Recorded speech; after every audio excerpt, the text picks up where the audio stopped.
जय श्री श्याम प्रेमियों, आज हम आपको बताएंगे कि बाबा श्याम को इत्र क्यों चढ़ाया जाता है, चढ़ाने का क्या महत्व है। तो प्यारे भक्तों, ध्यान से सुनिएगा। ने भी यह कहानी सुनी है, उसकी सभी मनोकामनाएं पूर्ण हुई है। तो आप भी ध्यान से सुनिएगा और कमेंट में बाबा श्याम का जयकारा जरूर लगाइएगा। तो प्यारे भक्तों, जय श्री श्याम। तो चलो शुरू करते हैं। बाबा श्याम को इत्र क्यों चढ़ाया जाता है, चलो बताते हैं। बाबा श्याम, खाटू श्याम जी को इत्र चढ़ाना उनकी विशेषता, कृपा और प्रेम और भक्ति का प्रतीक माना जाता है। धार्मिक मान्यताओं के अनुसार इत्र की भीनी सुगंध और केसर की खुशबू से प्रसन्न होकर बाबा भक्तों की मनोकामनाएं पूर्ण करते हैं, जिससे घर में सुख, शांति और समृद्धि बनी रहती है। इत्र की सुगंध मन को शांत और आकर्षित करती है। मान्यता है कि का दरबार महकता है और वे प्रसन्न होते हैं।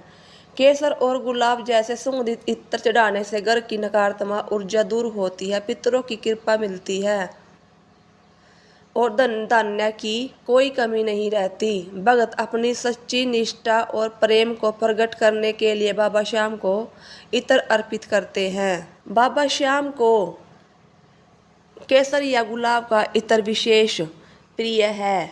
हमेशा प्राकृतिक और असली इत्र का ही प्रयोग करें। आप रोजाना या विशेष दिनों जैसे एकादशी या सोमवार पर यह इत्र अर्पित कर सकते हैं। सीधे मूर्ति पर इत्र नहीं लगाया जाता। रुई कॉटन के एक छोटे से फोहे पर इत्र की कुछ बूंदें डालें। इस रुई को बाबा श्याम के चरणों में या उनके वस्त्रों पर श्रद्धा पूर्वक लगाएं।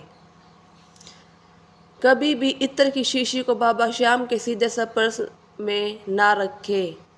इत्र अर्पित करते समय सच्चे मन से बाबा श्याम से प्रार्थना करें, हे मेरे मालिक, मेरे जीवन में सुख, शांति और समृद्धि लाए।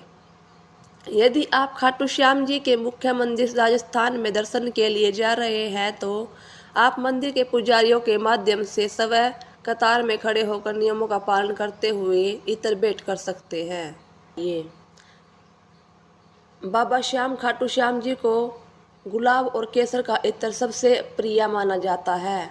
आप अपनी श्रद्धा और मनोकामना के अनुसार निम्नलिखित इत्र भी अर्पित कर सकते हैं। यह बाबा को सबसे अधिक पसंद है और इसे चढ़ाने से घर में सुख समृद्धि आती है। कई भक्त विशेष मनोकामना और कृपा प्राप्ति के लिए चमेली का इत्र भी अर्पित करते हैं। इसे भी बाबा श्याम की पूजा में बहुत शुभ माना जाता है। कभी भी इत्र को सीधे मूर्ति या प्रकृति पर नहीं लगाना चाहिए। आप सच्चे मन और पूरी श्रद्धा से साथ किसी भी दिन बाबा की श्याम को इत्र चढ़ाने के बाद खाटू श्याम जी के दरबार राजस्थान में गुर्जर या अर्जी लगाने के बाद वापस खाटू धाम जाकर उसे उतारने वर्जित करने की अनुमति है। यह पूरी तरह से आपकी आस्था और मन्नत की निर्भर करता है।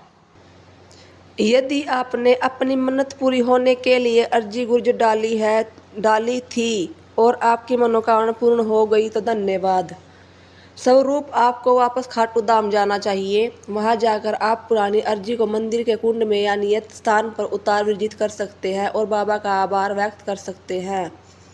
यदि आप खाटू जाने में समर्थ हैं तो जब भी आप खाटू धाम जाओ तो बाबा श्याम को इत्र चढ़ाने के बाद घर पर इत्र जरूर लाए और वह इत्र बाबा श्याम को रोज अर्पित करें। घर में सुख, शांति और समृद्धि के लिए खाटू श्याम बाबा की पूजा अत्यंत फलदायी मानी जाती है। बाबा श्याम को हारे का सहारा कहा जाता है और उनकी भक्ति से मानसिक शांति प्राप्त होती है।